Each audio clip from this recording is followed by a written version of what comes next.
C'est un jour comme les autres pour Ishrat Pravin. Un jour comme les autres où les tâches ménagères s'enchaînent. Étendre le linge, puis préparer le repas. Elle vit ici avec son mari et sa mère, ses 2 fils et ses 2 filles. Une famille traditionnelle indienne où le rôle de la femme est de s'occuper de la maison pendant que son mari part travailler. À quoi sert une femme si c'est le mari qui fait tout, même à la maison? Le rôle de l'épouse, c'est de se lever tôt le matin, de balayer, que tout soit propre, de préparer les enfants pour l'école, de faire à manger et que le repas soit prêt quand tout le monde rentre. Mariée à 18 ans, elle se consacre depuis à sa famille. En Inde, quasiment 2 femmes sur 3 en âge de travailler restent à la maison.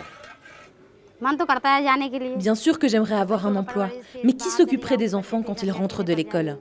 J'ai dû mettre mes envies de côté pour ma famille. Japlin Pasricha a 25 ans. Elle se bat pour que les femmes aient le choix. Celui d'avoir une carrière, celui de ne pas se marier. Mais à Delhi, une femme seule attire encore les regards et les remarques. Alors, lorsqu'elle prend le métro, Japlin monte souvent dans le compartiment réservé aux femmes. Idéalement, comme féministe, je préférerais ne pas avoir à l'utiliser, car il ne devrait pas y avoir besoin de cette ségrégation. Mais je me sens plus en sécurité dans le compartiment pour femmes. Je peux me tenir comme je le veux, sans me sentir gênée parce que je porte un décolleté ou une jupe. La question des transports en commun reste sensible. L'Inde est encore traumatisée par le viol et le meurtre de Jyoti Singh Pandey. En décembre 2012, cette étudiante de 23 ans a été attaquée par 6 hommes dans ce bus alors qu'elle rentrait du cinéma avec un ami.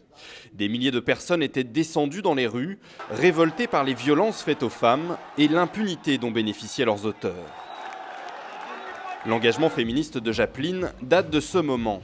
Première manifestation, puis premier papier sur son blog, où elle recueille les témoignages d'autres femmes.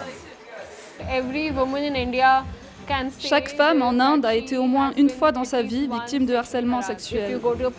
Mais quand vous allez à la police déposer plainte, la plupart du temps, les policiers refusent encore aujourd'hui de l'enregistrer. Les médias, les politiques nous disent que les choses ont changé, mais ce n'est pas vrai. Nous avons encore un long chemin à parcourir, un très long chemin. Un long chemin qui commence dès l'école. Ishrat Pravin souhaite ainsi un destin différent pour ses filles. Je veux que mes filles continuent d'aller à l'école et qu'elles deviennent professeurs. Mais la plus grande, celle-ci, elle veut devenir policière. Mais cette égalité des chances est encore loin d'être acquise. En Inde, si les filles sont aussi nombreuses que les garçons en primaire, l'écart se creuse ensuite, nombre d'entre elles quittant l'école pour se marier ou travailler à la maison. Un poids des traditions contre lequel les féministes indiennes vont devoir continuer à se battre.